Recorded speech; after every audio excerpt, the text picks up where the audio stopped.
with us for the Pledge of Allegiance. Thank you.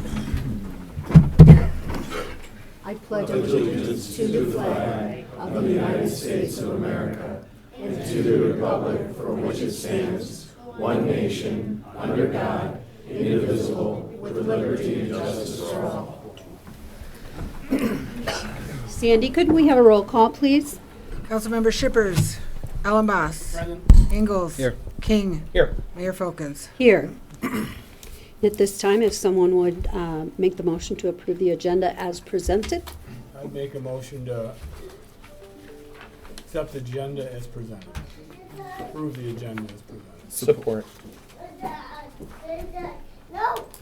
Councilmember Allenboss, Yes. Ingalls, Yes. King, Yes. Shippers, Mayor Folkins. Yes, motion carries. We'll go ahead and open our first public comment. We do ask if you come forward that you state your name and then write your name and your address for the clerk. That would be greatly appreciated. And if you could keep your comments to 3 minutes or less. And it's not scary. You can just come to the podium and introduce yourself.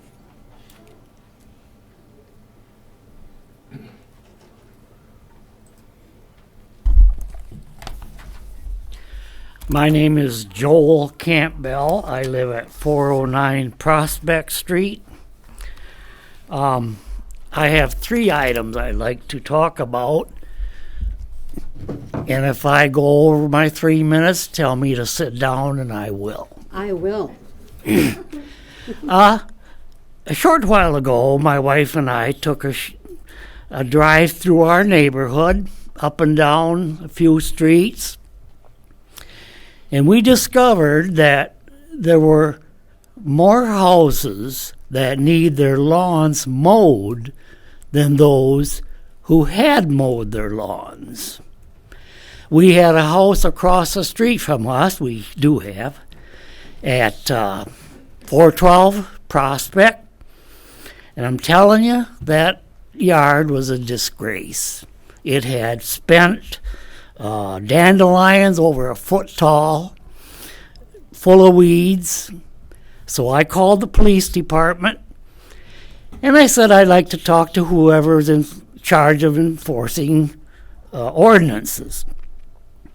So I talked to a female police officer, told her about the place across the street, and she said, well, we'll take a look at it and then we'll send them a letter. So I thought, well, this is going nowhere. But lo and behold, yesterday while I was mowing my lawn, somebody mowed that lawn. I didn't know who they were. There was no truck, no car. Maybe it was just a neighbor. But I was glad to see it mowed. Also,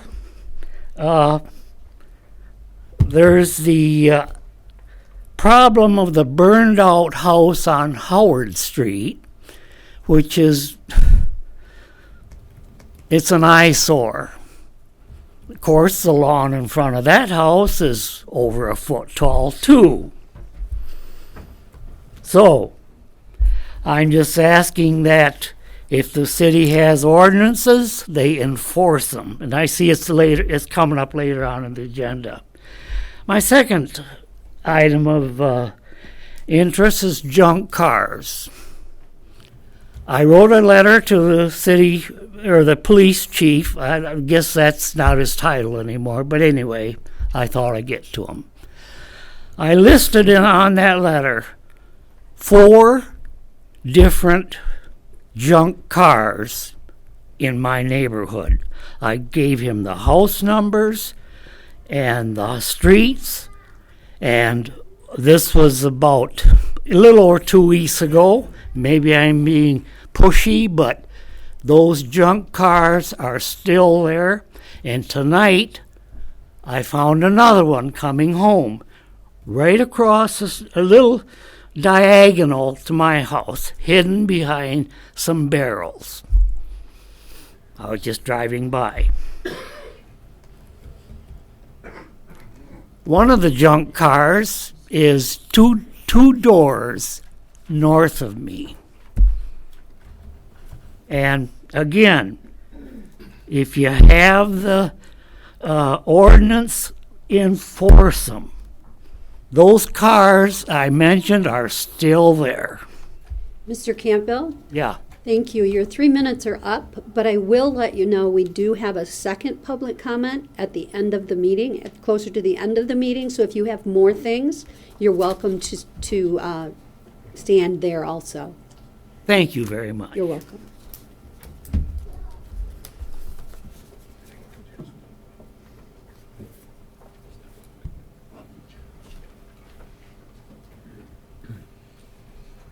Okay, seeing no one else, we'll close public comment and move to the approval of the consent agenda.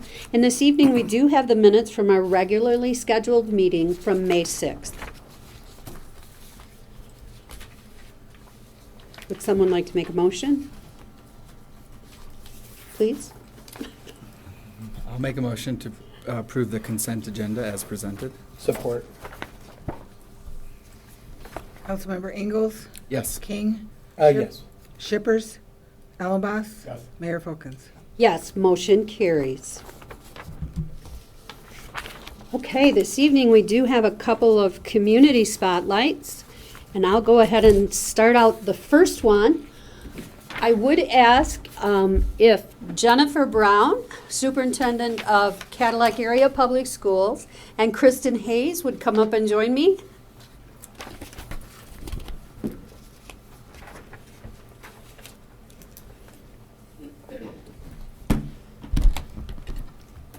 On Friday, February 9th, the Cadillac Vikings hockey team was scheduled to face off against Traverse City West at the WEX in what was sure to be an exciting matchup.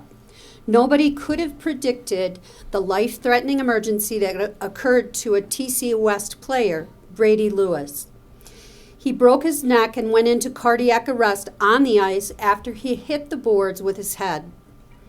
Thanks to 6 heroes that are here with us today, Brady is walking, talking, and actively working towards a full recovery. Cadillac athletic trainer Brandon Parcell, if you're here, would you step forward, please?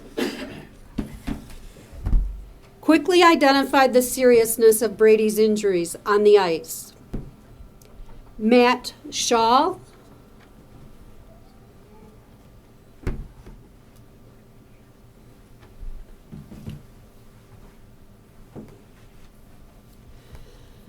nurses Melinda Garner,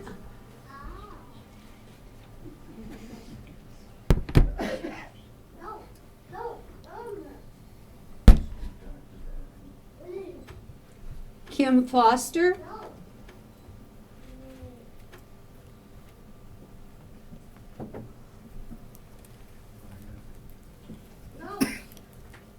Josh Lincoln,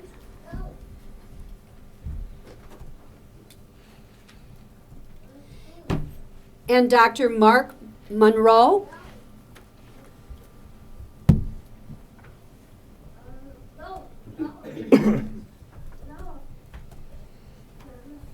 These folks immediately answered his call for additional support, Brandon Parcell's call for support.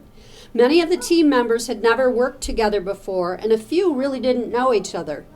But somehow they worked as a complement, efficient, skilled, and empathetic team, giving Brady privacy during this vulnerable moment and performing the CPR that saved critical time before the paramedics arrived, and which is the biggest reason he is with us today. Is Brady here? No, He's not? But his family wanted to pass on a message that Okay. they're really, really thankful for everything you did, and they're very happy that you're being recognized tonight. Tonight we honor these 6 individuals with the American Heart Association Heart Hero Award for their part in Brady's survival and recovery, and thank them as a community for all that they did to help that night.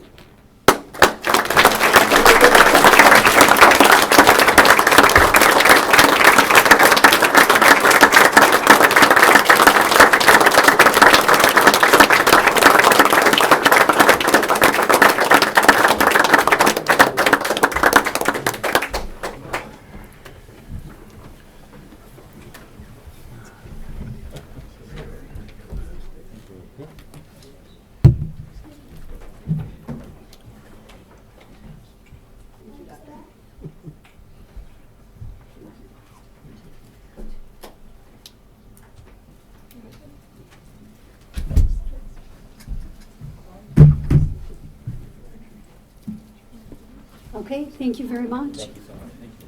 Bye, Kim. Thank you.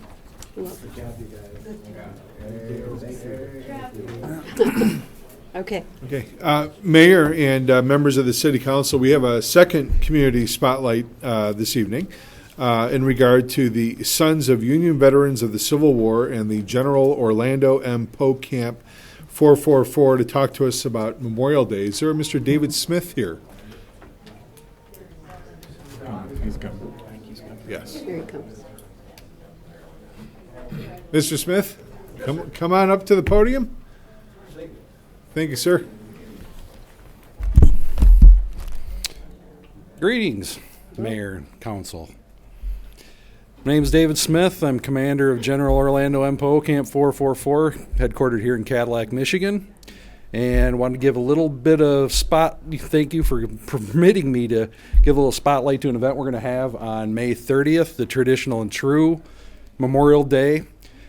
Something that gets kind of lost in the weeds, with Memorial Day a lot of times is, it's a holiday, and it's not a holiday of happiness, it's a holiday of remembrance. And, May 27th is the observed Memorial Day per federal government. Part of with our organization as being the legal heir and successor to the Grand Army of the Republic, part of our charge is May 30th is the true Memorial Day. And to keep up that tradition is something we want to do here in Cadillac that's special, and we're hoping this is just an inaugural, and it'll happen continually if it works out well, is we want to perform a full memorial service as the GAR would at the GAR plot in Maple Hill Cemetery. So our intention is at 6:30 p.m. on May 30th, we're planning on doing that ceremony, and we will conduct it, perform the GAR portion, and we will also give the reading of General Orders Number 11, which was by General Logan, who was Commander-in-Chief of the GAR at the time, that created Decoration Day, which was Memorial Day. So that's what we're going to do, and we're hoping we can get as many people out there who'd like to attend it and watch it. We go rain or shine unless it's dangerous. If there's lightning or something, we'll pause and wait it out or postpone it if we absolutely had to. But like I said, if it's just rain and inconvenience, that's the least we could do. Where's the location? All right, when you come into Maple Hill into the main part of the cemetery, and correct me if I'm wrong, Mr. Ellenboss. It's middle entrance. The middle entrance. And when you're coming in there, so you're right across from where Big Boy is, or kind of where Hillcrest was. Come in there, and it's literally just as you come into the road, and it's just to the right. It's where the big flagpole is. There's GAR letters on the flagpole, and there's also a historical sign on that plot as well. And that is the Washington GAR Post plot. And the men that were part of that GAR post, many of them are buried there, so that is where we're going to set up and do it from. So to honor them and honor all veterans. So thank you. If anybody wants any information, I do have more information. May I approach? Yeah, of course. Yeah, I'm happy to pass them out to the board. Thank you, David, for coming. Appreciate it. There's brochures with business cards on the end. Perfect. And I'll give you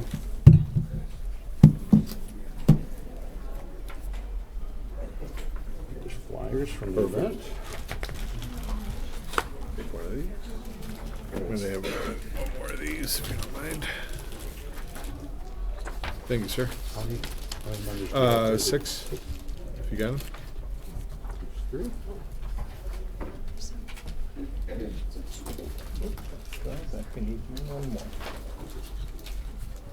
Thank you. No, it's all right. Thank you. Thank you so Appreciate much. it. Thank you. Appreciate Good to it. meet you. Thanks for having me.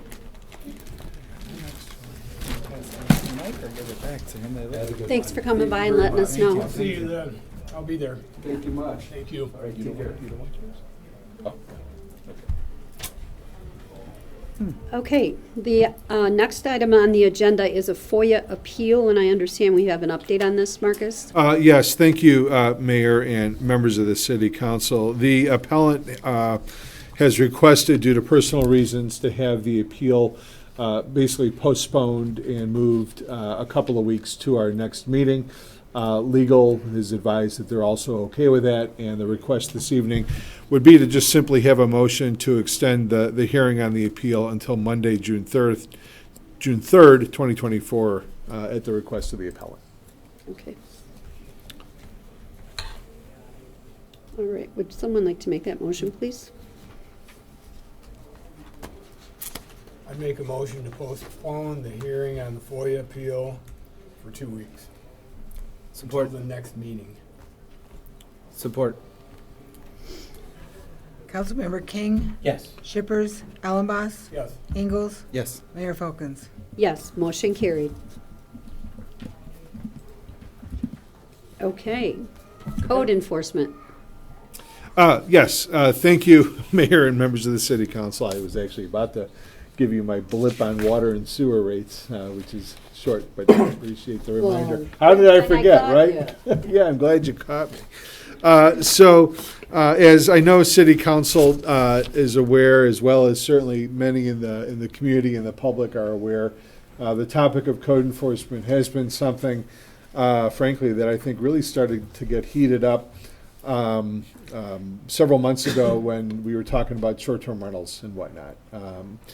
As a part of this upcoming year's fiscal budgeting process, City Council very graciously has allocated an additional sum of money into the upcoming budget to help provide additional resources for staff in terms of code enforcement in general. And to do my best in keeping my comments brief, and I apologize if it sounds a little rambly, I'm prepared to announce this evening that we have essentially come up with a way to create a full-time enforcement position. And that will significantly change how code enforcement is handled in the city.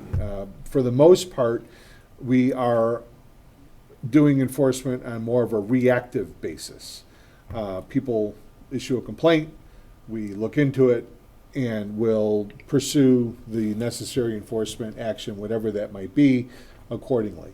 That certainly isn't going to go away, but by having a full-time enforcement official, that will allow us to have the ability of having somebody out in the field looking for code violations. And so while we had, as just a quick, for instance, a member of the public this evening come to us during public comments and talking about,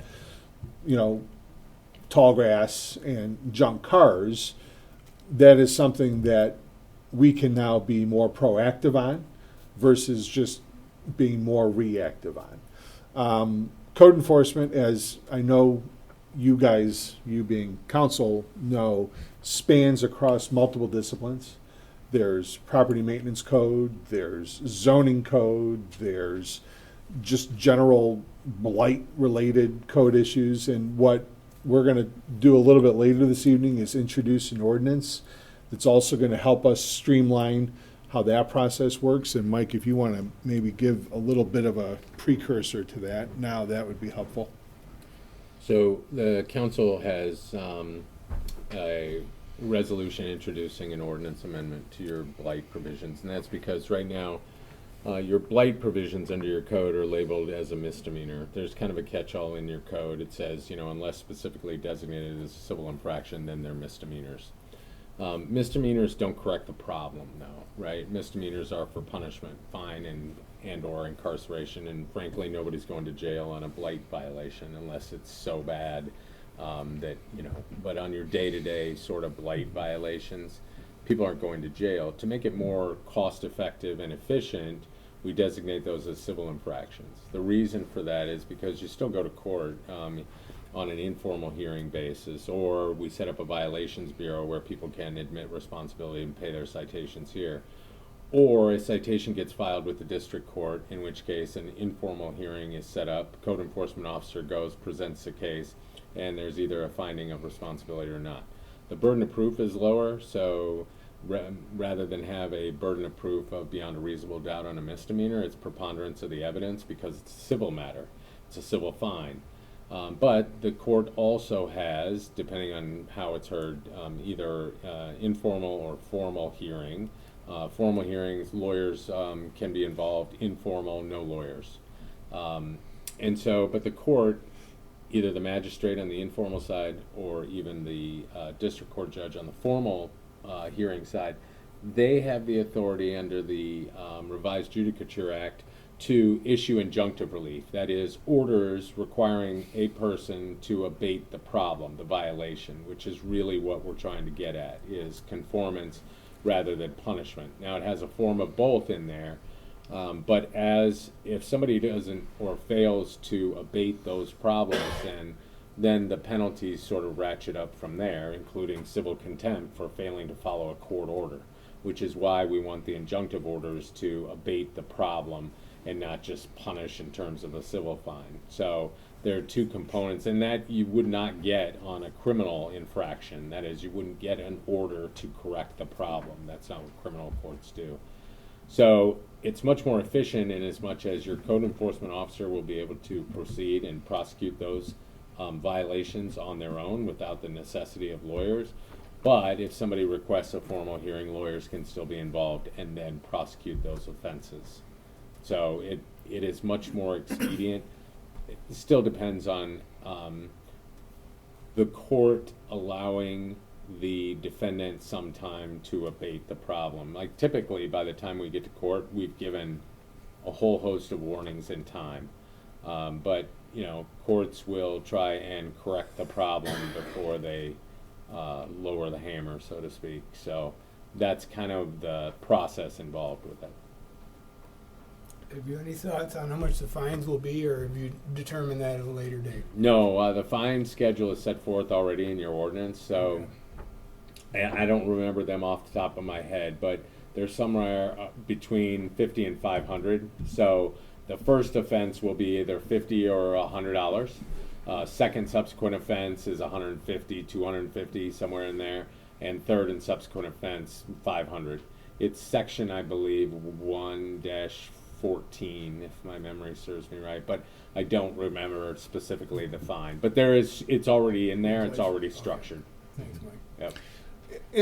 Mike touched upon it, everyone, if you picked up on it, you know, which is, one, we always strive for voluntary compliance, but when that doesn't happen, we need to have the mechanism in place to be able to move things forward. And, you know, City Council was very sincere when asking, you know, me and the staff, what can we do to help with this issue?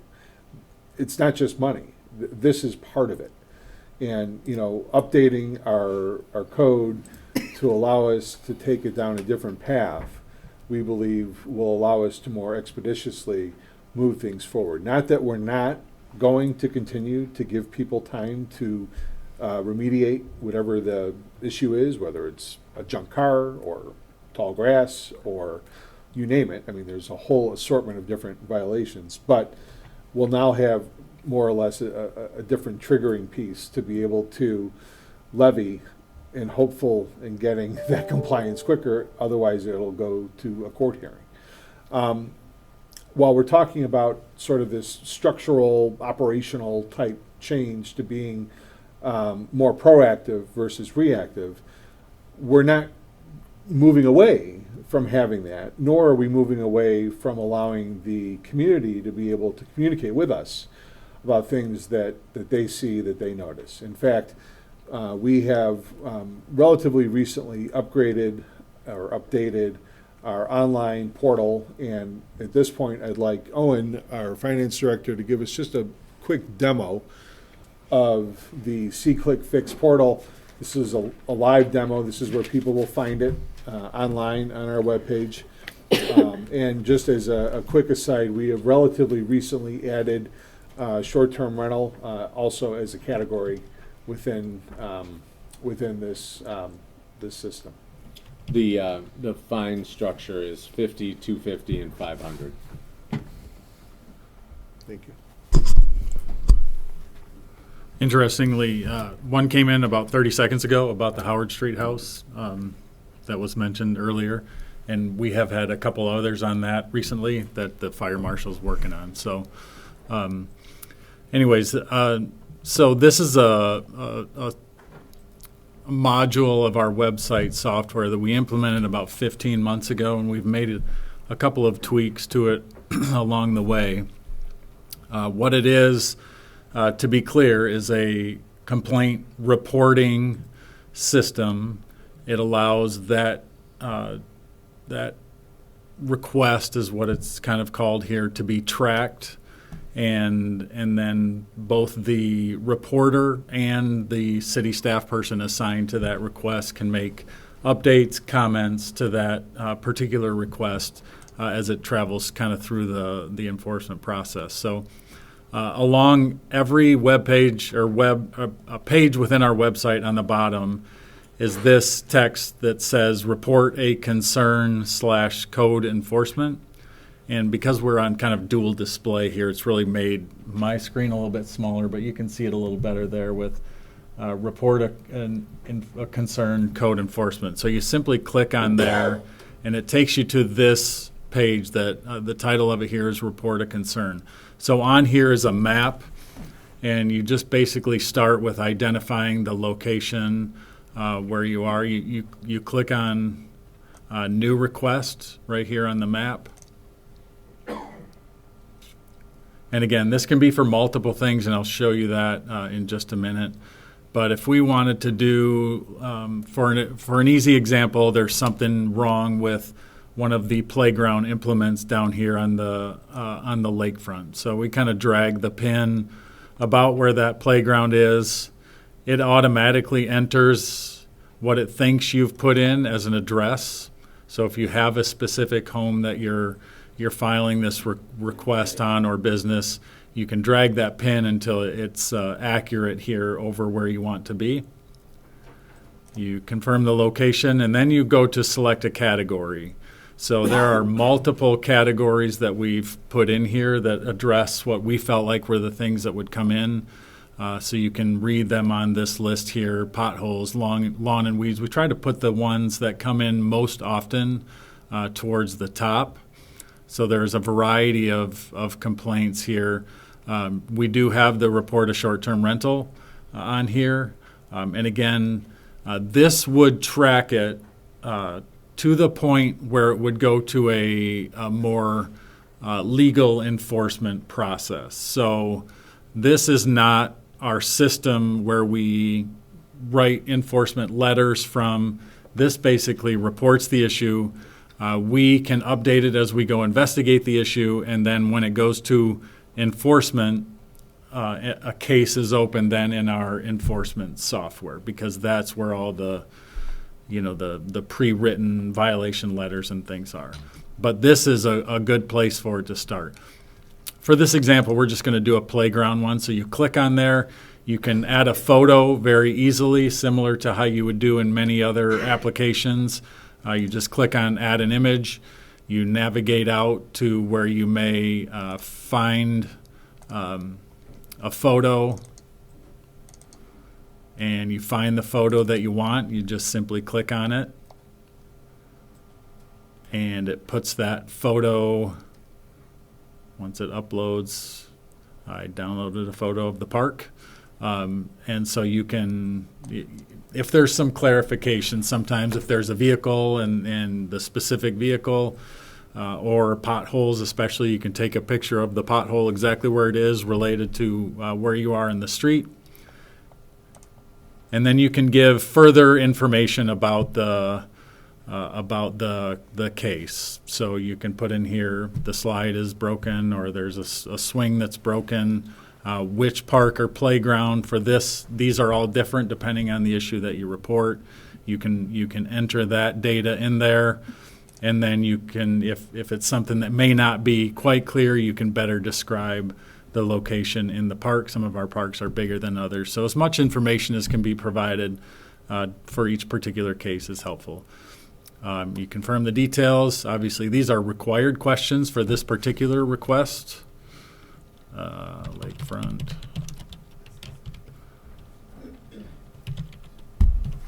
Swings. Confirm those details. How would you like to submit this request? You can submit it as yourself, which means the system will retain that information and you'll be able to get that information, hide your identity, or submit as a guest. So you don't have to log in. when you don't log in, you won't receive updates about where the case is, no matter what type of case that you're submitting. You just click yes, and then this would be where if I was logged in or doing this as a guest, you would just hit submit. Then you get a confirmation that the request was submitted. It goes into our system. It automatically notifies the people that will then deal with the next step of that request. Thank you. Yep. That was the briefing. Certainly, if there's any questions, we can talk, or you can ask them. But I'm still shocked that if that's our whole briefing, when we've had over a year. That's just the briefing, I think, on the software, right? On this part? Oh, Okay. the training, the tutorial. right, Yeah. right.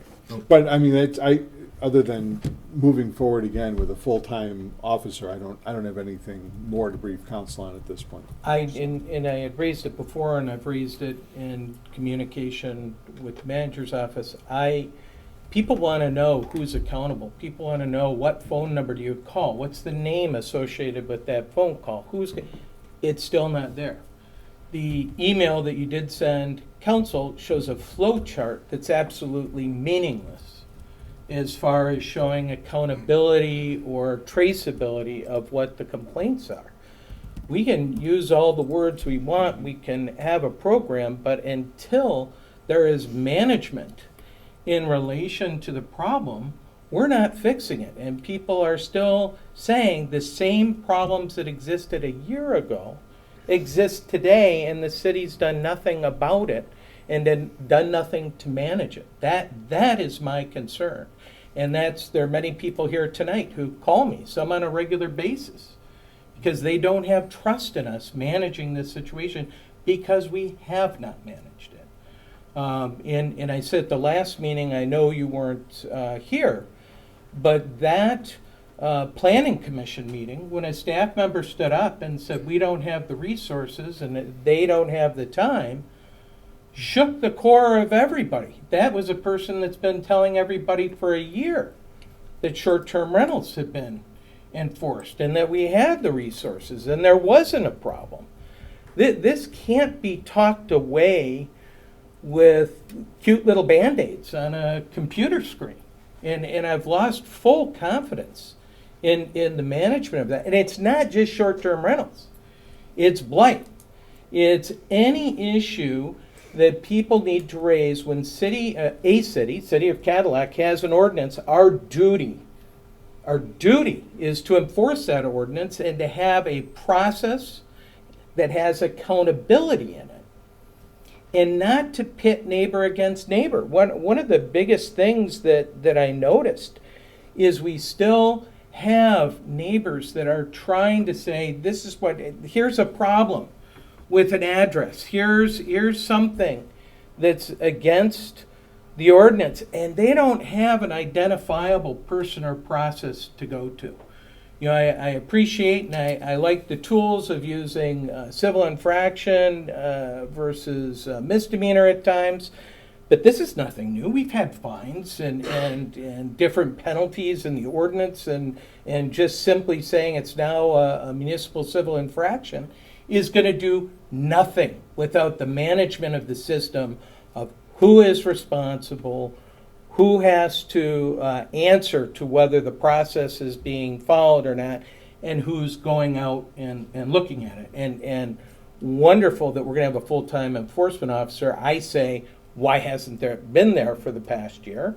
And I also say that I need to know what is the accountability for those who are supposed to be there that haven't been there, that haven't done their job, that have left our planning commission with members saying, what the heck are we on this board for, when we have given specific directives and it hasn't been followed up on or enforced, which again has caused more problems between neighbors, between business owners, between council.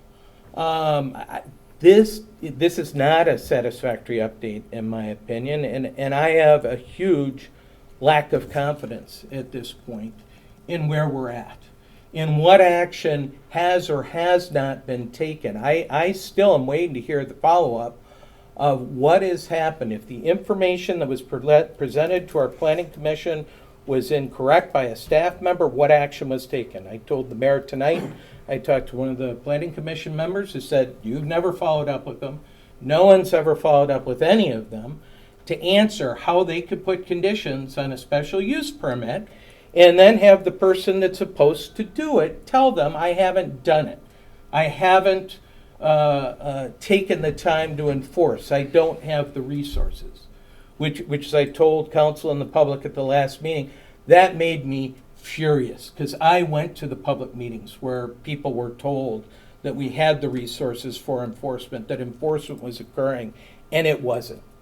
And now our planning commission has gone in and put restrictions on something they've granted, and that person told them that they've done nothing about it. That is not acceptable. That tells me that there's not management that's occurring, and it gives me a huge lack of confidence in what we're doing. So I appreciate a new program. It's pretty. I don't know how it's going to work yet, but my question remains, what has happened? We've been broken for a while. I need to know that management has been occurring for the people that have been asking for it. Enforcement is occurring for the people that are asking for it. And I heard nothing tonight that's telling me, here's where we were broken. This is where what we're doing to address what was broken and for accountability. And here's how we're going to move forward. And here are the specific names or positions that are going to be held accountable for those positions. That's what I have to say. Okay, if I may, when we talked about this earlier, we had planned a work session, which include the council and staff. It would be an open meeting. Can we call that work session and sit down together and talk about expectations, talk about resources that are available, and get some of these concerns and get everybody on the same page and have open conversation about why aren't you happy with it? Let's talk about specifics and let's talk about it together. And maybe it's not exactly the way you think it should be, or maybe it's not exactly the way you're thinking it should be, but at least if we all sit and have the same conversation, perhaps we can come out of that meeting. My hope would be that we can come out of that meeting with everybody on the same page. I think we all want to accomplish the same thing, to answer those concerns. Were you asking me? No, I'm Okay. just talking. Okay. I'm sorry if I was looking right at you. No, it's I'm just saying, if this is truly an entire council concern, staff concern, then we need to set a work session and we need to take our time to talk through it. I absolutely agree, and we had talked that we're going to do that, and I'm in agreement for it. Tonight was going to be a first step in that process because of my Right. lack of confidence at the last meeting, and this did nothing to increase my confidence. Well, you're right. I mean, I asked you at the last meeting, would you prefer that it be presented here because we knew the staff was working on something, or do you want to move ahead with the work session? And you requested it be here. So this didn't meet expectations. So I would like to schedule a special work session in the near future, sooner than later. So we can figure this out. Happy to do that. It's a start. Let's sit down and talk. We have to figure this out. So. Yeah, I'm just going to say a little bit. When I hear the ideas from the city, that's fantastic. I think you have two spectrums when you're improving your operations. You have efficiency and you have accountability. And I know Steve is very interested in both. A lot of what I've been expecting and the things we need, when you talk about a person being able to put in their complaint and then receive updates directly from the city. That's the type of operational efficiency that we need. But again, when, if people come, to us 2 or 3 months later and say, I typed in my thing, I gave them my email address, I'm getting the updates, but there aren't any, that would be the type of thing where you need to look at accountability, because that's a great step. That's a no-brainer. It's a low-hanging fruit. A system like that is fantastic. When we look at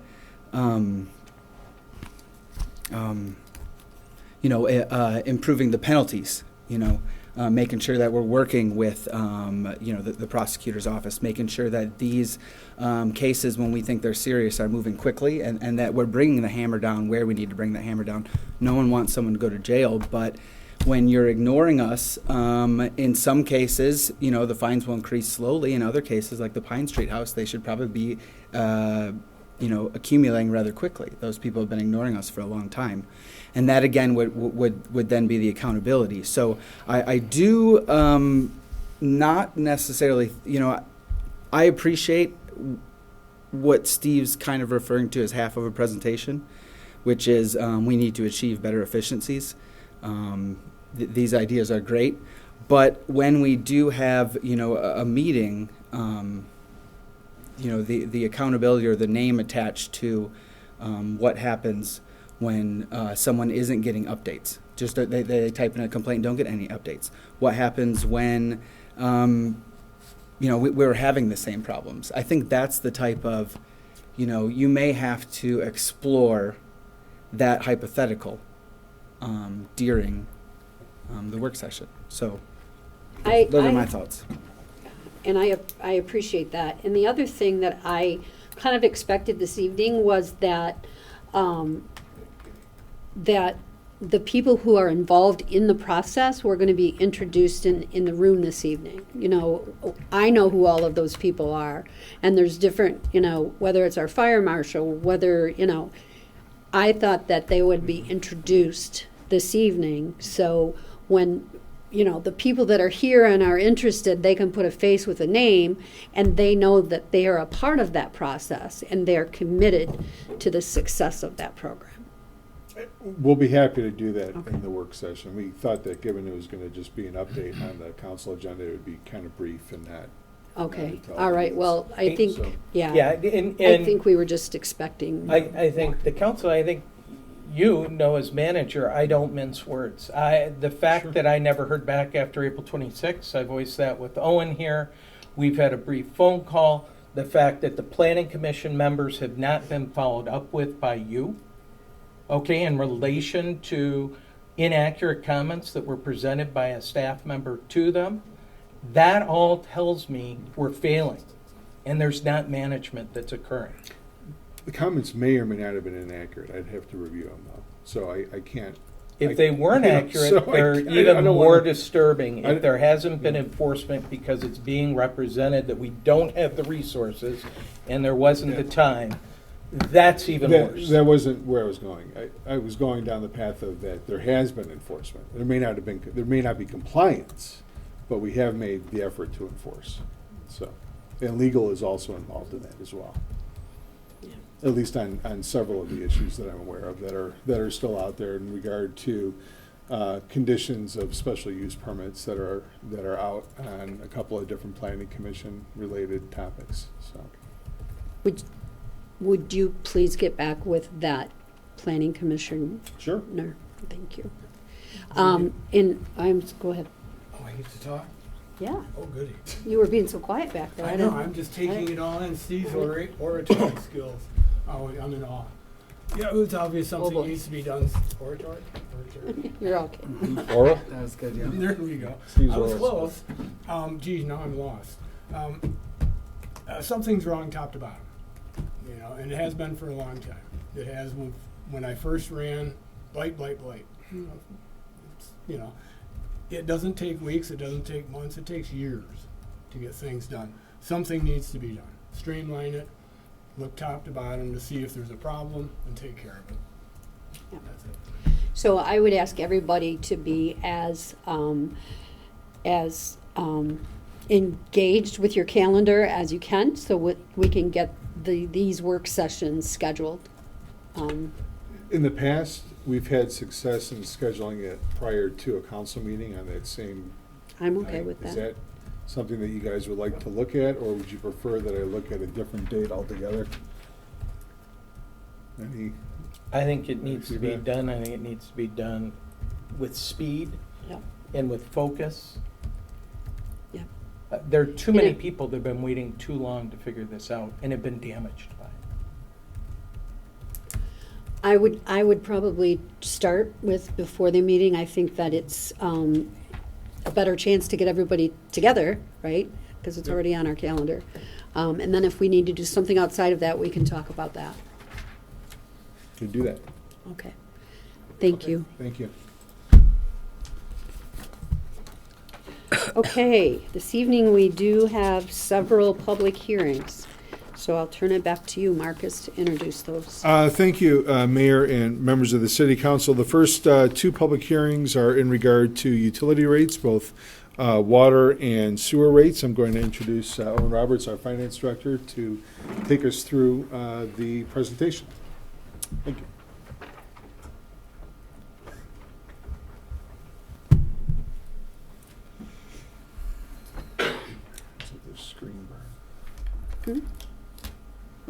Thank you.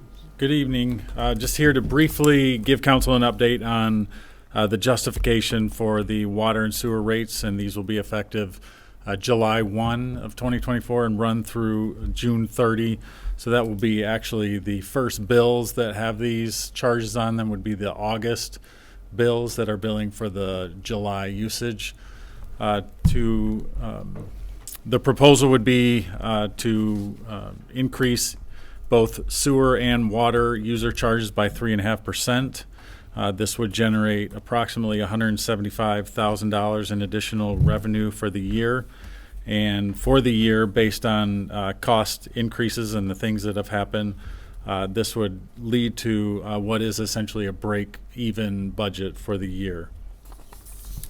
To give a history of where we have been with water and sewer rates, this shows the last 15 years of rate adjustments, and so you can see back in the mid 2010s ish, we had a series of 0%, 4 out of 6 years, and then that as we geared up towards the new well field, we had a little bit higher than normal rate increases, and then this year we have really settled back down to where's a normal at CPI basically increase for the year. Some additional justifications. Labor and operations across the board, all of these costs have increased, and we all feel them. We feel them across the organization and the operations. Our utilities costs, gas and electric to run these systems has again increased pretty significantly. We really want to maintain, though, the commitment that we've had, and I'll show you some numbers here in just a second, but the commitment to properly manage our systems, and what that really requires is, we have $50 or $60 million of costs on our depreciation schedules in these systems and the equipment that it takes to operate and maintain them, and that's just expensive to do every single year, and so we want to make sure that we're doing what we need to do each and every year to maintain these systems. It proactively raises funds for ongoing system investments. We want to smooth out rate adjustments so that there aren't any spikes in any given year where we're having to come and talk about 10, 15, 20% increases in order to make the adjustments that we need to make. This year, I think importantly, it tracks with inflation. So the latest release was 3.4%, and that's really close to the number that we're presenting tonight. We always like to reiterate this information. The latest study from Gosling-Zubeck has not been updated yet, but it was from 2021 and showed that at the time, out of 47 respondents to a survey from the eastern Upper Peninsula and northern Lower Peninsula, 47 systems responded. We were the 6th lowest out of 47 on our water rates, and the 11th lowest out of 48 respondents for sewer systems. So I think that just shows that our rates are in a good spot. There were 8 of those systems on both sides that were 3,000 users plus. We were one of those, just to give some perspective on size. We were the 3rd lowest out of 8 on water, 4th lowest out of 8 on the sewer. So kind of multiple ways to look at that study, but we stack up well in terms of just looking at how we compared to other rates. Just did a quick increase. If we increased only our rates for the last 4 years, none of the others in the study, we wouldn't move up real high. The assumption would be everyone else has also done something with their rates, and we would expect, hopefully, Gosling-Zubeck will release a new survey within, I think it's every 3 years typically, so that would be, hopefully this year a new one will come out. So the typical water bill, water and sewer bill in the survey was $73.75 a month. At the time that this survey was released, ours was $44.72. So again, just affirmation that we compare well. That's not obviously the only thing we need to look at, but in terms of how we compare, we do a pretty good job. We did have some discussions with the consultant for municipal analytics that we paid for the full study last year. We plugged in some new inputs this year. The inputs come from our 6-year CIP with some cost and inflation estimates built in there as well. Those are based on some input from both the consultant and the staff. And so, we talked about this a little bit in the work session, that 3.5% really may not be enough based on the investments that we need to continue to make. The analysis kind of affirmed that based on where we were with some of our users and where we are in terms of current revenue and the amount of usage and the resultant revenue that comes from that. What we are going to do over the next several months is to work with the consultant to take a look at sort of restructuring some of the rates and to see how much of that gap that we can make up, both in terms of some cost things and from restructuring some of those rates to just help make some of those investments move forward, so we're not putting all the pressure on residential users in order to fund the types of repairs and investments in the systems that we need to make.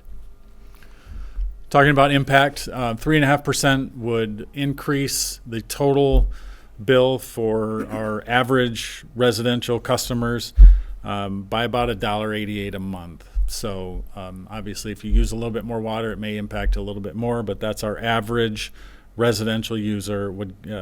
Residential size meters account for 91% of our accounts. And so 91% of our users would go up a couple of bucks a month.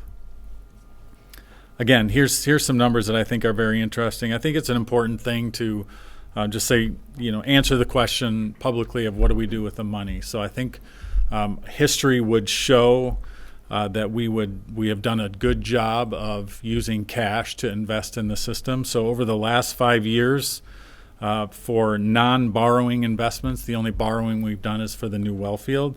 But we've also, at the same time, invested $1.7 million in 5 years in system infrastructure. So this would be typically water and sewer mains, manholes, and some work on some pump stations. And then we've also bought just about $1 million in vehicles and equipment as we try and maintain that, because that's what obviously we need to be able to do our normal operations and maintenance. So about $2.7 million in cash investments directly back into the system. So this is an enterprise fund.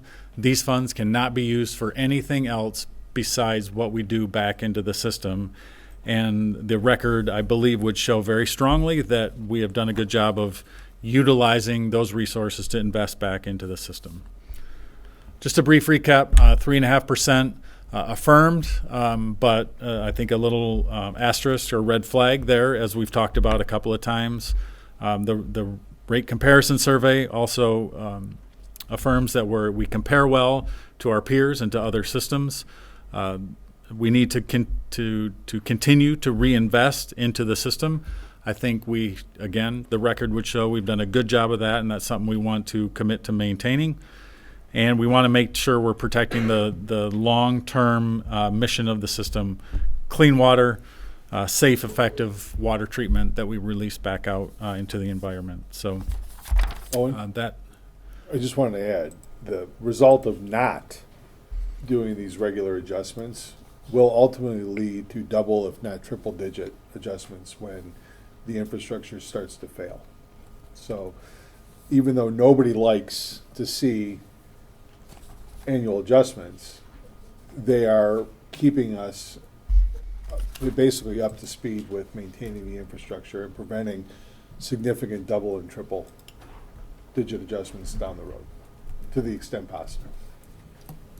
So, Okay. All right.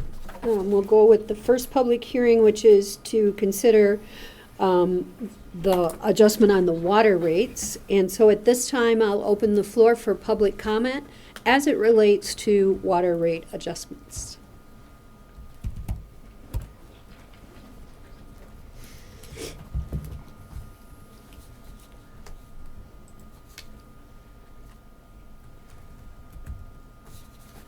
Okay, seeing no one, we'll close public comment and move to discussion amongst the council.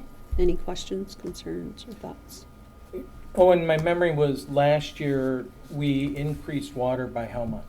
5%, both, water and sewer. And it was Yep. about 3% that what the actual cost increase was last year, is that correct?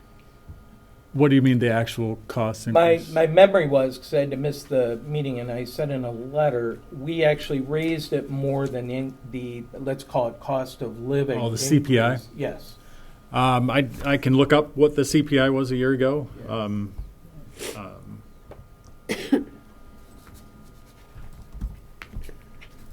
But I don't know that right off the top of my head, but it's take me a second.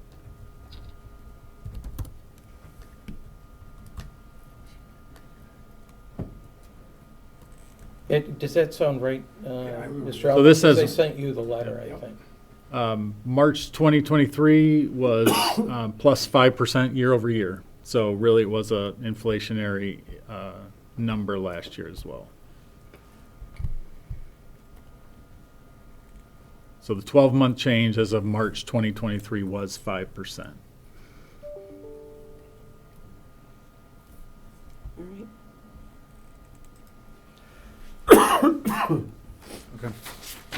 I'll make a motion to approve the resolution to adopt the ordinance to amend section 42-201 and 42-202 of chapter 42 of the city code to increase water rates in the city of Cadillac by 3.5%.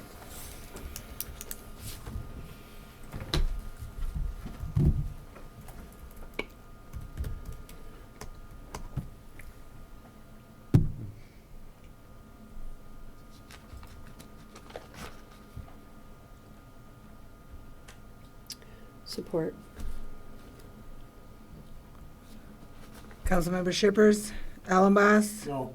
Ingalls, Yes. King, No. Mayor Folkins. Yes. I don't think we flip a coin when there's a tie, Motion fails. so the motion fails.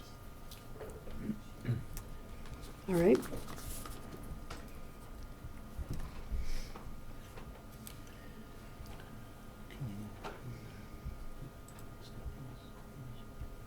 You can raise it again. It's up to you.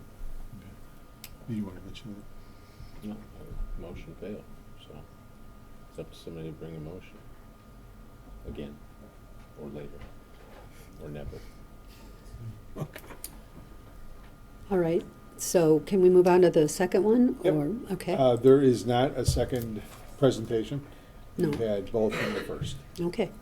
So at this time, we will open a public hearing for the city code to adjust sewer rates. Or public comment. I said hearing. I apologize. Public comment.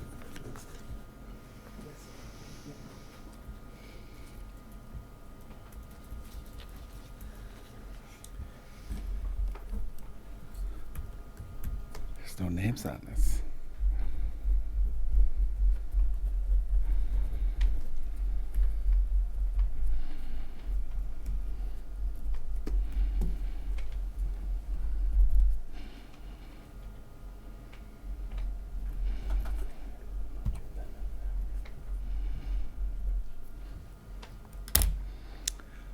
Yeah, I'm just kind of, I won't say I'm confused because I Can understand. you introduce yourself, please? Oh, I do apologize. Rick Torres. I've lived in Cadillac now going on 40 years. So last year when we had the increase, I remember there were some seniors over here, like myself, that didn't want the increase.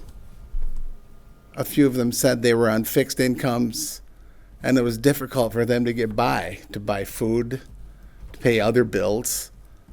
And there was some discussion on it. There was a committee or a company that you paid for to do a study on it to determine whether it should be done or whether it shouldn't be done, or what the benefits were of having it done. If my recollection serves me correctly, we were advised by Mr. Dietland that things were looking good right now. And some of these folks pleaded to have it at 3.5%. They said they would really like to see that. And Honorable Mayor, you suggested that because we had the company that did the study and recommended that we do this, in the event there was a catastrophe down the road somewhere, that you were going to take their recommendation. Motion was made to accept 5%, and it was done so. I'm not hearing of any catastrophes or things happening right now that are really hurting our water system. I recognize you have to maintain equipment, buildings. I also recognize that there is construction that has to take place sometimes that may or may not be mandatory. My suggestion to the council is to leave it where we're at. The city residents, you continue to do this to the city residents. You have a lot of seniors in our city. A lot of them are on fixed incomes, and a lot of them have lived in this town a long time. They are part of the heart of this city, and they deserve to be recognized and appreciated. So my recommendation is not to increase it to the 5% that is on the floor right now, and let your residents breathe a little bit. And perhaps maybe we need to find something that can help us take care of it. In the paper they quoted you as saying that perhaps there might be another way that we can get these monies to resolve this issue. Well, perhaps there is. Let's look into that. Maybe we can find something that will do so. Thank you. Thank you.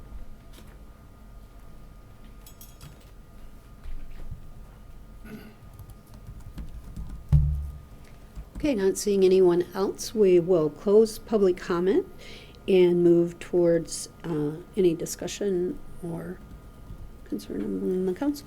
Yeah, I would just say, I don't have a problem not raising the water and sewer rates this year. There are several ways you can do things. When you pull that chart back up, we have several years of 0 followed by a 10. That 10 was a direct result of the years of 0. It takes approximately 4 years of a 3% interest rate. You can take 4 zeros and then take a 10, and you're about at the same place. So it's just a matter of not shocking the system, not shocking our users, allowing people time to adjust year after year. But I don't necessarily think it's irresponsible at this point. It's just a different way of doing things. So I don't have a problem with taking 0 this year. But the explanation may come later on when it's a 5, a 7, or a 10 that that's what happens when you take several zeros in a row. So it's just a matter of preference, and when you raise the rates and how much. You can't really say there's going to be a 10 in 4 years. You just don't. Well, know. look at the last. Yeah, no, I don't. No, I just meant the last He chart. was looking Yeah. historically. You can't say that for sure. There's no set percentage we're going to. No, but the 10 that popped up was almost a direct result of the several years of 0. And you can be assured that if you took 4, 5, 6 years of 0, then you would be looking at the 10. So it's a matter of how long you hold at 0. Which is better than the 20 over 4 years at 5. Yeah. Thank Yeah. you. Absolutely. Just to clarify though, we're looking at 3.5 Not right right. now. Not Yeah, Yep. yeah. And I would just say that I too wouldn't have an issue this year not But then I would also say that, the year after, maybe it's going to be 7%, depending on what's going on. I hope not. But I would just remind folks that, I believe that our water and sewer system here in Cadillac is one of the best in the state of Michigan.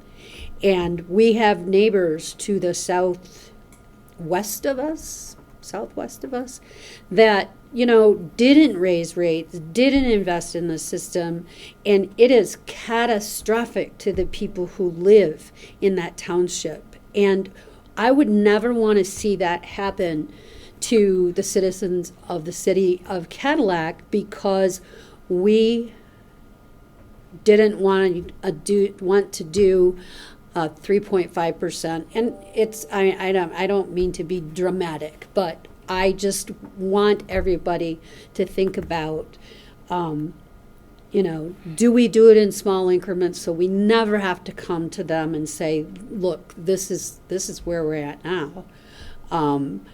There isn't a right or a wrong way. But I also still go back to what I had said in the work session that, we are doing our due diligence. And I know that, Mr. Dietland, Jeff, that you probably are doing this, but, out there looking for opportunities to find other ways to invest in our system. If they're out there and are available to us, not missing any opportunities to apply for any dollars that are available to us. And no question our water and sewer is important, but that's why I went back and looked last year, because I had to be out of town for this meeting. And it was the cost that was in our packet was 3.5, and we decided to do, as a council, I wasn't here, 5% instead. I told Councilmember Ellenboss that I would support 3.5 because it was a reasonable increase based on maintenance. I don't think this year we have to look at it the way, because we didn't have anything catastrophic. There weren't any major cost increases. But again, I'm losing confidence in some of the numbers we're getting. And it's important that the citizens know that they're getting quality for their tax dollars, and they need to know that the numbers they're being given are accurate. I think we came up the 5% last year. I don't see it this year. I've lost confidence in it for this year, and I think, to be fair to the citizens, it shouldn't change this year. The only thing I'll add, and this is obviously a policy discussion, is that the rate adjustment figures that you guys have been presented on were developed by a third party.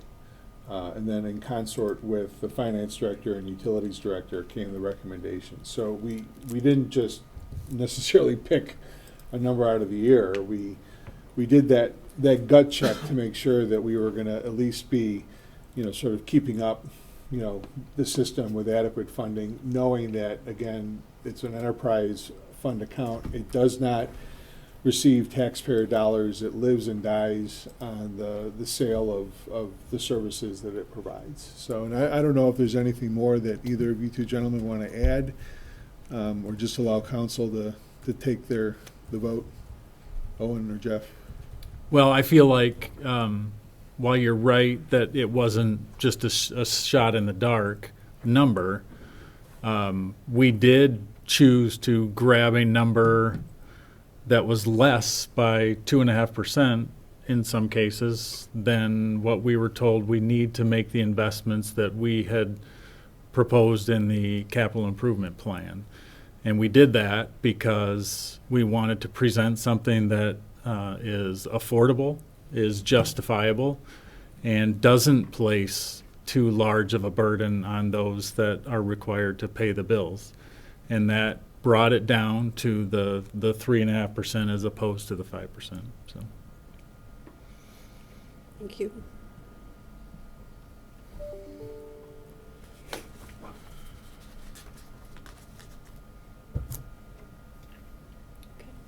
I think that's it then. Mm-hmm. Unless, Mike, you would disagree, I think we still want, for the record, a motion. Or We're not under an obligation to bring Are we a not? motion. No. No, I mean, you've held the public hearing. If somebody doesn't want to make a motion today, it could be next week or 2 weeks or next meeting or some revised number, so I'll let the council handle that. I think we need to see something come back at the next meeting. Okay. Run this through again for more discussion.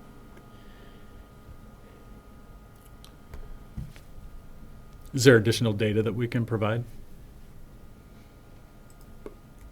Don't think so at this point for this year. Thank you, Owen.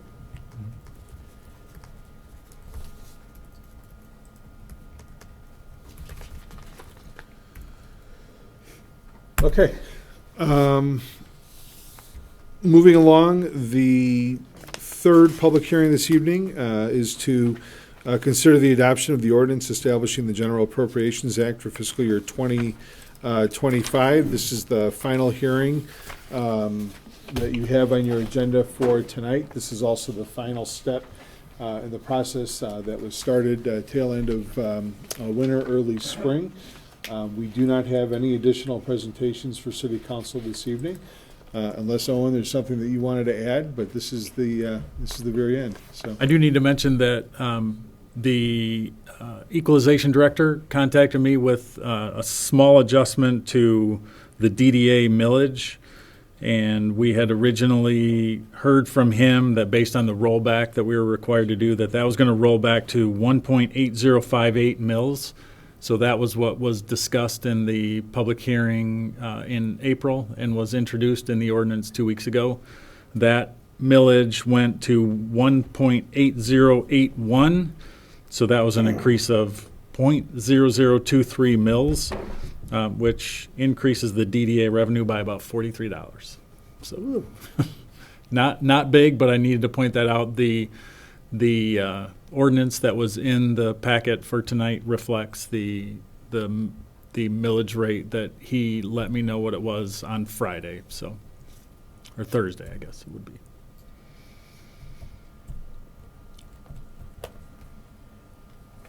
Okay. We'll go ahead and open the floor for this public hearing for public comment, and this is on the ordinance establishing General Appropriations Act for fiscal year 2025.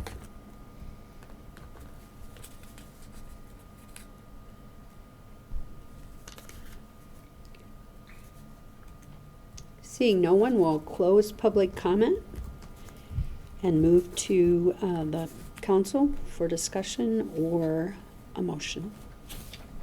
I will just say that at the last meeting, I did not vote for the public hearing. There was a good compromise, I think, reached to say we would get information today to be able to give to the residents of what we're doing enforcement-wise, across the board, and budgetary-wise. I said I could not support a budget until I knew we could manage a budget and we knew what we were doing within that budget. I have not gotten the information that I wanted to feel comfortable in doing that at this point. So I've lost confidence, and my vote will be based on a vote of no confidence. So wrapping back around with the other discussion, and I almost brought this up then too, we need to, if we're going to make an attempt to comply with the charter, we need to have a work session and the budget vote scheduled in the same day before the end of May. Is that correct? I think that's correct, yes. Yes. So I think that's what we need to attempt to do. That's what we need Like to I do. said, yeah, I mean, as far as scheduling goes, we should probably just try to set it tonight then. Or do we need to wait till tomorrow? we can look at setting it tonight. I do know that next week is going to be particularly difficult, especially with us hosting the Creating Entrepreneurial Communities Conference here for a couple of days. Myself and other staff are involved in presentations and on panels. So if we're looking at next week, I think it's going to need to be maybe Monday Monday or Tuesday? Monday's holiday. Monday is Memorial Day. Holiday. We're running out of runway here. Yeah, Yep. and I don't mind making sure I can open my calendar. What I do mind is this information should have been presented to council. Council should have been part of this conversation, going back not only to April 26th, the last planning commission, but in relation to the problems we were having prior to that with management. So I don't feel guilty in saying I don't have confidence doing it. I will absolutely do my job and be there for a meeting, but until I get the answers or see the management that needs to occur to have confidence in the budget. Well, I will say, with respect to everybody on city council, we've shared the general concept of how we're moving it forward. I apologize that I did not have all of the subordinate staff here that's going to be involved in the enforcement, but we are moving forward with a full-time official that's going to have a structural change to how we handle the business here, and we are moving forward with adjustments to our code that'll also have a change on the judicial side of the whole enforcement framework. That messaging will stay the same even when we meet next week. We can certainly dive maybe into some more of the details in terms of who will be doing what and how that'll happen. But I just don't know if the sort of data, council member, that you're looking for, I have. Well, you should. The part of the message that was loud and clear at the last meeting, which we talked about, was the mayor had been privy to some things that had occurred since the planning commission meeting. Councilperson Shippers and council member Ellenboss and myself, we weren't involved in that communication or information, which I said even then is a problem, because What are you referring to? if you look at the tape of the meeting, you'll see. In the meeting, I shared, I knew because of just a conversation, and I was asking that there had been some discussion about not hiring, a $24,000 a year employee, but shifting things around and coming up with, hiring a $24,000 a year employee, but creating a full-time position. And I knew that you were going to be presenting that. Well, and also the fact of what accountability was going on, that a message, which I still don't know was an accurate message or not accurate message, was presented at the planning commission that totally set our planning commission members on their heels. And what was the response to that? What was the accountability for that, et cetera? And we still haven't gotten an answer to that. And as I said before, I'm still extremely concerned from a management perspective that the planning commission members haven't been talked to and haven't had their feelings, which I think they've shared some of those with you, Mayor, but that it's a management issue and it hasn't been addressed. So that's the type. It's not just what are we doing forward. We got to figure out why things broke the way it broke and what happened and why certain things like Pine Street are still sitting there. And why special use issues aren't followed up on, which I think is a communication issue that needs to be transmitted in order to let us know what's going on. And getting back to the point, is our budget correct in relation to enforcement? Very simple.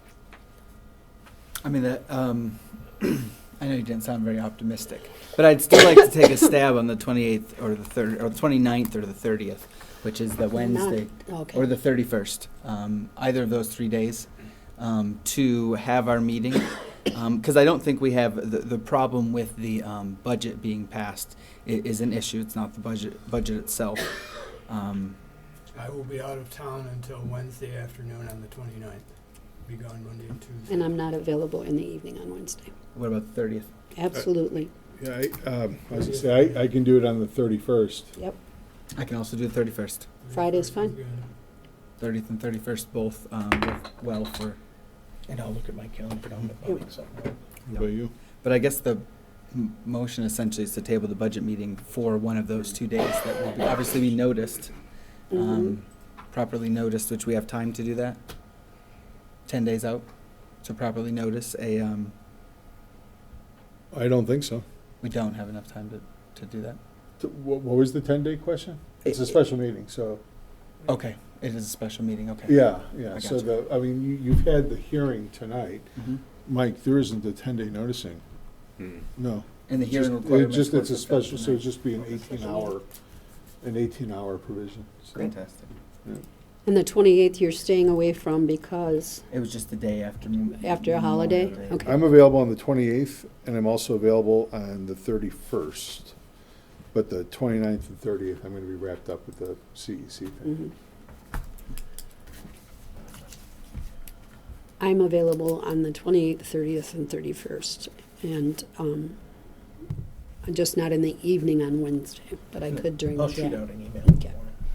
And I guess that's my motion then, to table the resolution, I don't have to table the resolution to consider adoption of the ordinance establishing general appropriations for fiscal year 2025 until the special meeting, and also to include on that special meeting,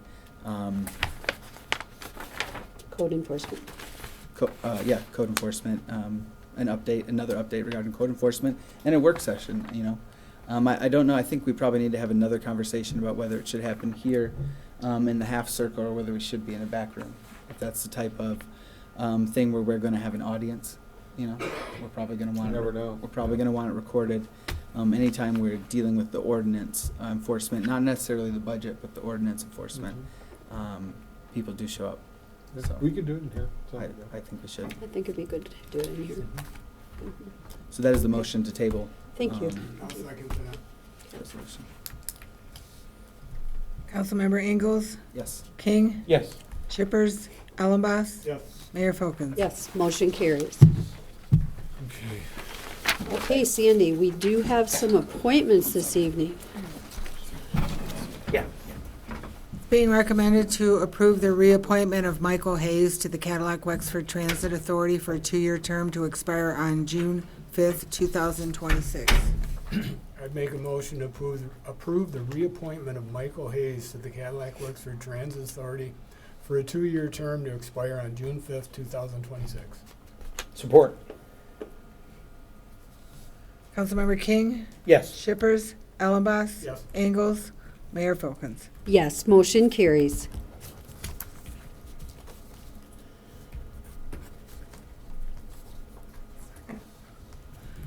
Being recommended to approve the appointment of Randy Boyke to the Cadillac Wexford Airport Authority for a 2-year term to expire on May 20th, 2026. I'd make a motion to approve the appointment of Randy Boyke to the Cadillac Wexford Airport Authority for a 2-year term to expire on May 20th, 2026. Support. Councilmember Shippers, Allenboss, Yes. Ingalls, King, Yes. Mayor Folkins. Yes, motion carries. Being recommended to approve the appointment of Kelly Hutchinson to the Zoning Board of Appeals for a 3-year term to expire on May 20th, 2027. I'd make a motion to approve the appointment of Kelly Hutchinson to the Zoning Board of Appeals for a 3-year term to expire on May 20th, 2027. Support. Councilmember Allenboss, Yes. Ingalls, King, Yes. Shippers, Mayor Folkins. Yes, motion carries. Now we have the city manager's report. A few items this evening, Mayor, members of the City Council. The first one is a recommendation regarding our annual auditing services. We put a recommendation together to continue working with Gaybridge and Company. The recommendation is that we have a 5-year contract for professional financial and compliance auditing services awarded to them. Funds are available across several funds and activities within our financial structure for that service, and certainly our finance director is available. If there's any additional information you'd like to add or questions you may have. Owen, you want to tell the taxpayers how much we're paying? I would be, happy to. You'd be excited to, wouldn't you? Yeah, our annual financial audit costs us about $37,000 a year, up from 26. Nice that they know what we're Yeah. voting yes on. Well, and there's a cost increase, right, that we have no control over, and we are absolutely legally required to do it every year. and these were the proposals that we got in. So, So it went from 26,000 to 37,000. that's correct. Yeah. And could be as high as 43,000 if we spend $750,000 in federal funds, which I believe we will do next year. We have to have an additional federal compliance audit. It's called a single audit, and that's only required if you spend $750,000 in one fiscal year. You have to have those extra procedures, and that's quite an extra cost as well. So, Thank you.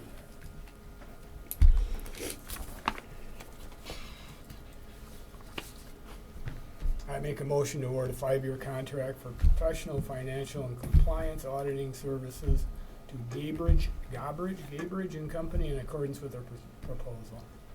Support. Councilmember Ingalls, Yes. King, Yes. Shippers, Ellenboss, Yes. Mayor Folkins. Yes, motion carries.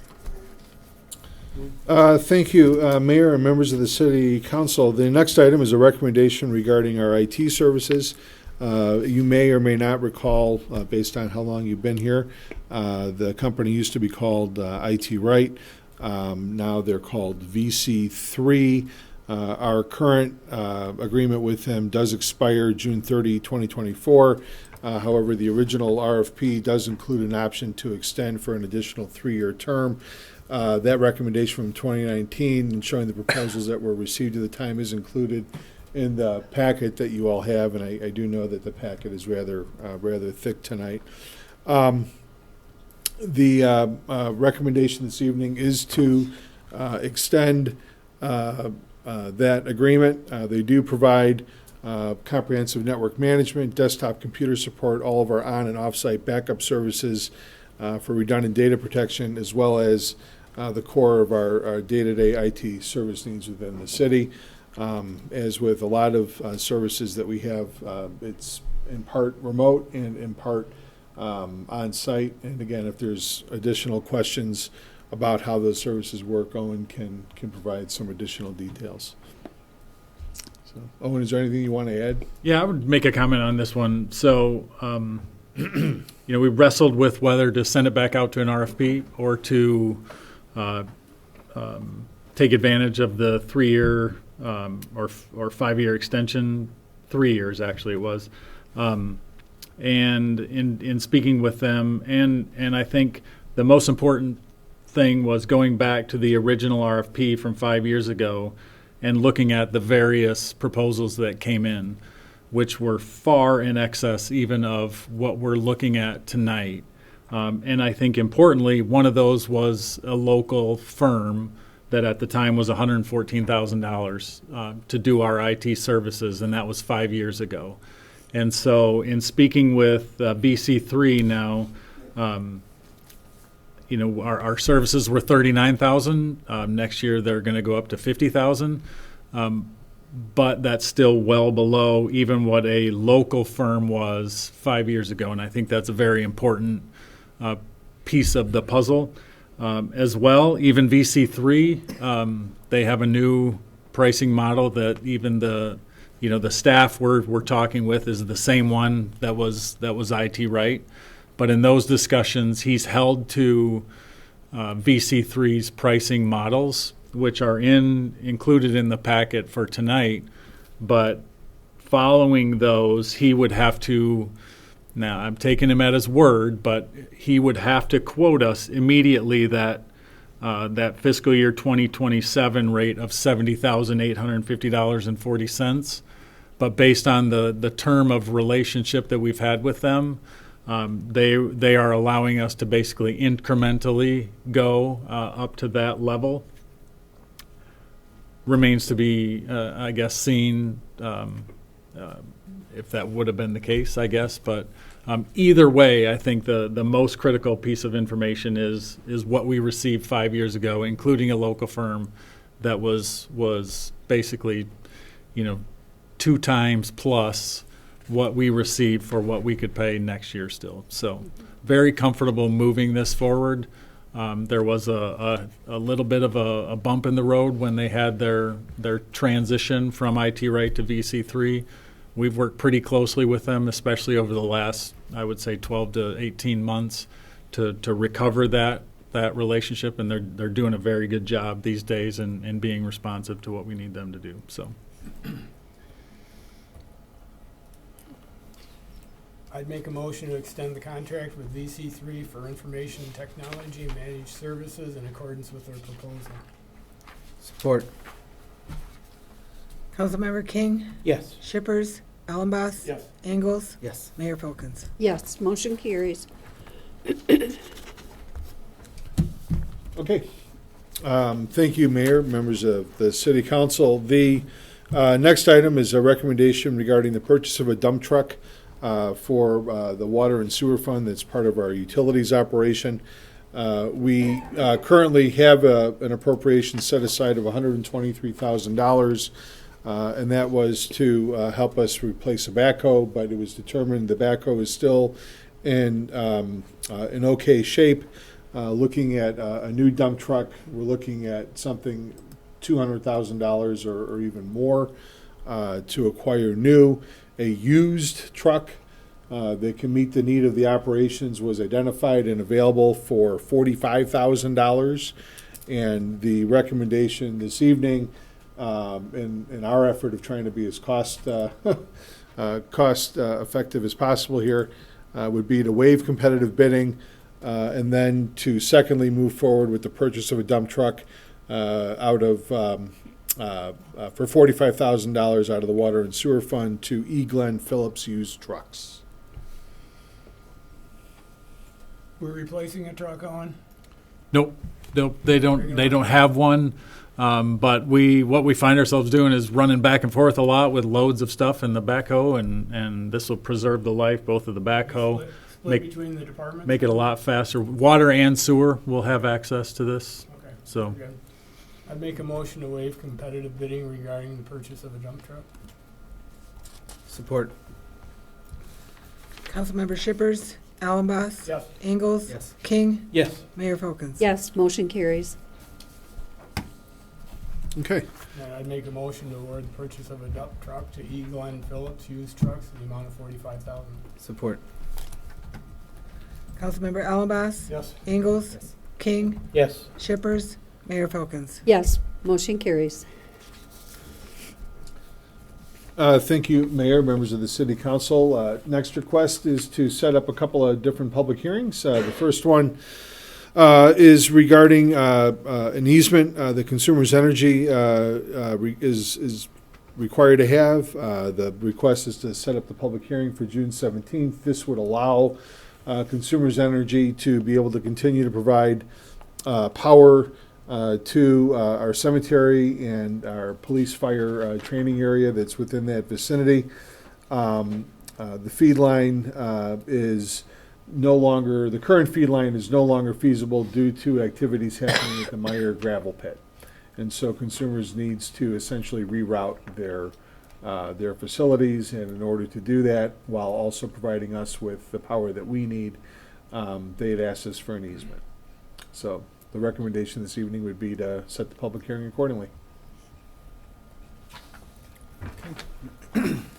I will make a motion to adopt the resolution to introduce the ordinance to approve granting of an easement to Consumer Energy Company for electric facilities and set a public hearing for June 17th.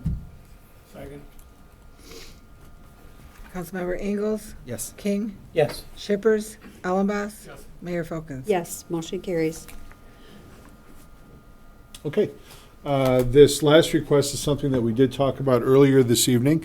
It's the request to set a public hearing for the June 3rd City Council meeting, and this would be to introduce an ordinance that would make violations of blight prevention provisions municipal civil infraction versus how it's currently a misdemeanor. And I don't know, Mike, if you wanted to add anything more to that? Nope, simple amendment, just changing the designated penalty from a misdemeanor to a civil infraction. Go ahead. Somebody make a motion. Oh, okay. I made too many. Okay. Yeah, I think this is a step in the right direction. So I will make a motion to adopt the resolution to introduce ordinance to make violations of blight prevention provisions municipal civil infractions and set a public hearing for June 3rd. Second. Councilmember King, Yes. Shippers, Allenboss, Yes. Ingalls. Yes. Mayor Folkins. Yes, motion carries. Moving on. Moving on. This next item is the request regarding the adoption of a resolution regarding our local government unit approval for a social district permit for My Mezcal Mexican Grill. My Mezcal Mexican Grill is a new Mexican restaurant located in the building formerly known as Herman's, and the other restaurants that that were there briefly thereafter Herman's. The city, as everybody knows, does have a social district. We currently also have other businesses that are a part of it, including Clam Lake Beer Company, Raven Social, Roaring Twenties Saloon, and Willow Market and Meats.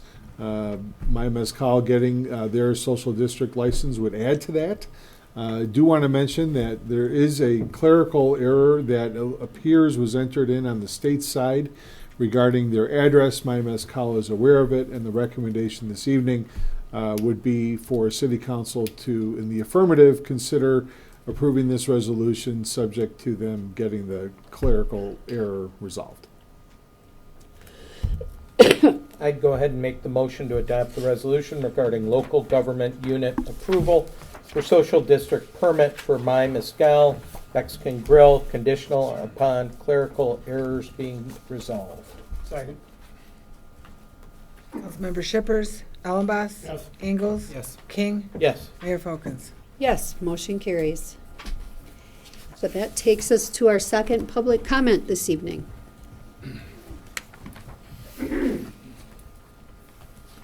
Yeah, it's me again. I want to first of all thank the council for having a full-time code enforcement person. But I just want to ask one question. Does the city still have an ordinance on the books about bicycle riding on the Keith McKillop walkway? The reason I asked that question is my wife and I went down to the park there to have ice cream one day, and we were there about 20 minutes, and in that 20 minutes there were 6 bicycles went right by in front of us on the Keith McKillop walkway, and one guy was going as fast as he could go. So I know in the past you have had college cadets or something, police officers, go down there, and the only problem is they too rode bicycles to try to enforce the ordinance. But is there still an ordinance against people riding bicycles on the Keith McKillop walkway? Is there? Yes. Yes? I'm not Not sure. on downtown sidewalks there is, right? No, I'm not talking about downtown. No, I know you're not, sir. Oh. It's a good question, Joe. We'll look at it. I thought there was. You signed Well, if there is, they pay, nobody pays any attention to it. Like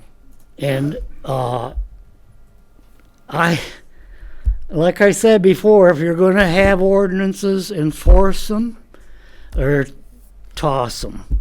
But I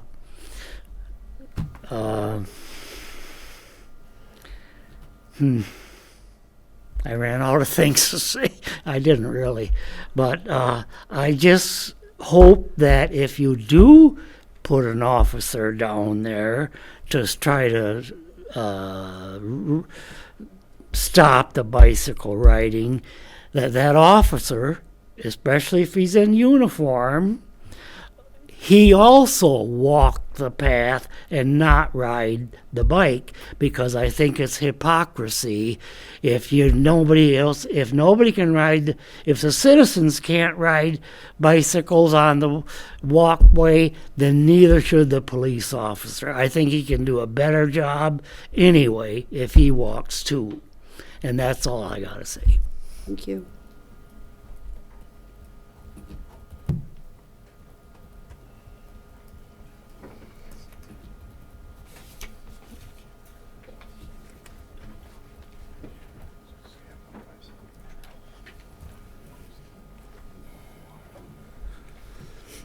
Probably don't have to write it again, do I?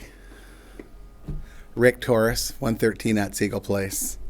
Yeah, communication's an issue, big time. All of you got to get on the same page. Without communication, you can't have success. You got to be upfront with you. You don't have to like everybody. Trust me, I work for the state of Michigan. There are a lot of people I disliked. You're all professionals. You communicate. You deal with it. And in your case, you're working for the people of the city of Cadillac.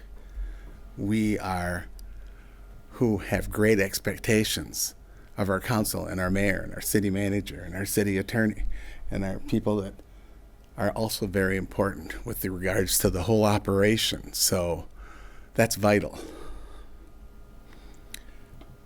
I have a concern about this home, Harrison Division, still there. I could rent it this weekend if I wanted it and rent it till the 28th. It'd be about $2,200 for me to do so. Still on there. We're talking about enforcement. I don't like the idea of what our city attorney said with regards to it. It starts at $50, goes to $250, then $500. Would that apply to short-term rentals as well? Yes, as long as they're designated as a civil infraction. But remember, that's for each day. Yeah, that's not enough. You got to make it hurt. These people are making $400 a day in some of these places, and some even more. That's why there's the second part of that, which is the injunctive relief. Okay, and that injunctive relief would provide the ability to increase that penalty? No? What it would provide is an order from the court directing them to stop. And then it becomes a violation of a court order for which you would file a motion to show cause and hold them in civil contempt. And we've had cases like that before, haven't we? Don't we have? I mean, we had our meetings last summer. We had the attorney representative who was speaking. She was really nice and speaking about cases that we had pending, and one was pending, another one was like unresolved, if I recall correctly. My concern is, as I said at an earlier meeting, you got to put some teeth in it. You got to make it hurt. The first time it's got to hurt too. And if you don't do that, they're just going to go ahead and let the paperwork flow, put it off. I can't make it that date, whatever. Injunctive relief perhaps might be the answer. I don't think so. Thank you. Okay, thank you.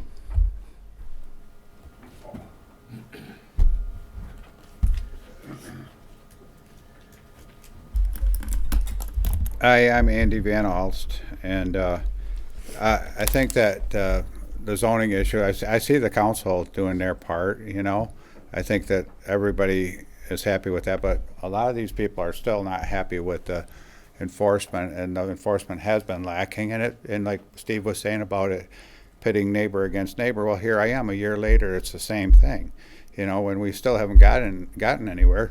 So, like Rick was saying about the house, that everybody knows that that's a short-term rental on Pine Street, and there's nothing going on. So it's like, how come there's a lack of enforcement there?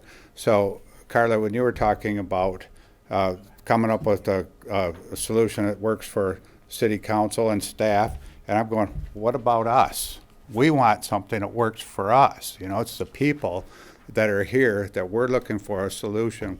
We want enforcement, and you go the budget, and we can't get a budget. They were talking about getting the $24,000. Is that enough? That doesn't seem like enough. So the enforcement kind of is willy-nilly. And I had threw a dock in at the road end last year, and if the cops showed up, say, hey, you can't do that, right? So there's enforcement. I complied. I didn't go get a letter, send me a letter, and try and take me to court. So some people are exempt from the enforcement, it seems. So, I think that it's discouraging to see how that works, and it'd be nice to have it kicked in gear so we don't all feel like if we miss a meeting, something's going to slip by.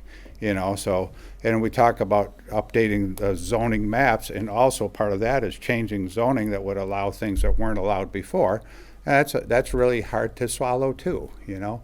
So the memo that came out in October of 21 designated where the short-term rentals are. So let's get to that as an enforcement thing. There must have been a problem before that for that memo to come out. So this is a long-going thing. You know, I understand big ships turn slow, but they turn. So we don't see it turning. So well, I don't want to be pitted against my neighbors and friends. I've known some of these people. They're smart, hardworking, successful people that have these short-term rentals, and I've known them forever. Now I'm not talking to them, and it's because the enforcement, whoever's in charge of enforcement, and the understanding I got at the zoning or the planning meeting was John Wallace said he was, and Danielle. Marcus, are you involved in that? Who's involved? Because I see these people saying enforcement, enforcement, enforcement, but I don't see enforcement. Who do we point our finger at? Who's not doing their job? Thank you.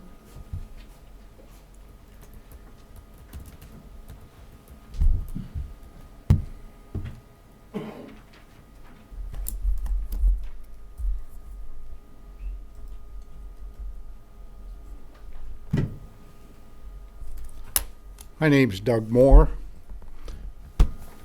and last October, I think it was, when the big hoopla about the short-term rentals came up, I was at a meeting, and the mayor said, we don't have the enforcement for this, and if you see this going on, please call us and let us know. Mayor, I'm looking at you right now telling you that I called 4 different times, left messages, never got a return. This was over a week's period or so. So I remembered, it was the first council meeting I ever came to, or city council meeting. I remember Mr. King speaking up against the short-term rentals. So I looked him up and I gave him a call. Do you remember Doug Moore? I do, yeah. Nice to meet you, Steve. Nice to meet you. Anyway, he called me back within an hour, and I talked to him about the short-term rentals.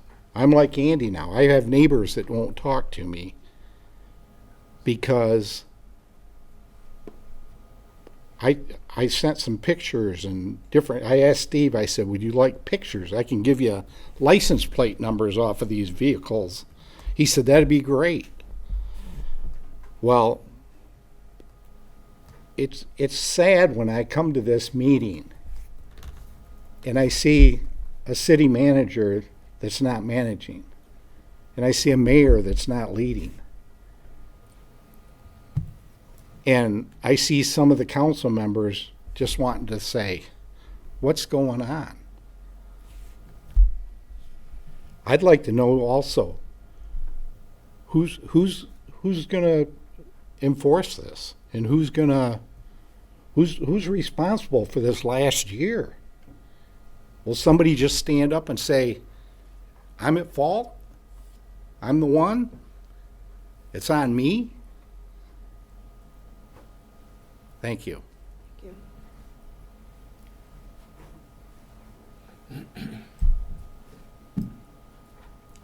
Okay, seeing no one else, we'll close public comment and move to good of the order.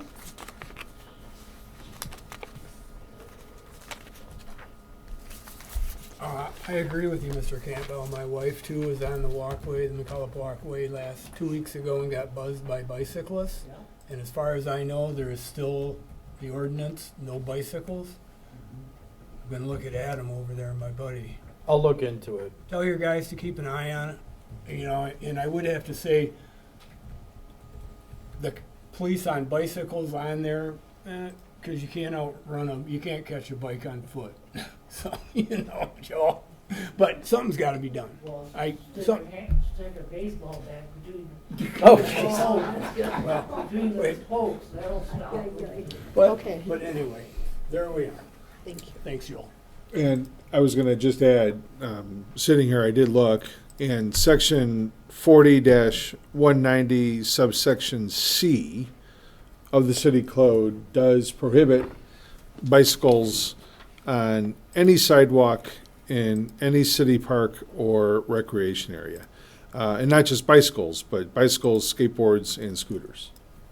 So, if anybody in the community should see that, you have to call dispatch. I mean, that unless a police officer witnesses it and isn't otherwise going on another call, the only way that it'll be changed is if you call police. And I've done that, and I've called Adam, and Adam said, call dispatch. Right. So, Yeah, call dispatch. so it doesn't matter. I mean, if you see it happening and you need to make the police aware, do not hesitate to call dispatch and tell them right where you are, and you would be surprised how quickly they can move into that area. So. I'll again thank people for continuing to be involved. It's hard for me on council to get stuff moving if I don't have you guys letting me know what's happening. Mr. Moore, it's a pleasure to meet you in person. I did forward on all your pictures, all the information, and I think you deserve the answer of who's responsible for it not happening. You can hear I'm asking that question, and I won't quit until I get that answer. Also, continue to call me. I don't care what district you're from. I answer calls. I think there's a lot of people in here who have called me. I'll always get back to you. I promised Mr. Conrad Ish, who comes to many meetings, called me today. I spent about a half hour with him on the phone. We don't always agree. His big topic of concern was enforcement, uniform enforcement, and different issues. It doesn't matter if we agree or not. We can have conversations, and it's important to have that communication. I promised him I would let everybody know. He called and wasn't able to make it, but he cared enough to call and let us know his concerns. Please stay involved. I want to get us all the answers to know that we are serving you as our public. Thank you. I just want to address a statement that was made earlier that I said in regards to a work session, that that would work for staff and that would work for council. And I want people to understand when I say work for council, it is working for you. So I didn't leave anyone out of that equation. We're working for you. So I just wanted to share that. Thank you. Okay, is there anything else? All right, we'll go ahead and adjourn. Thanks. Doug, who did you talk to?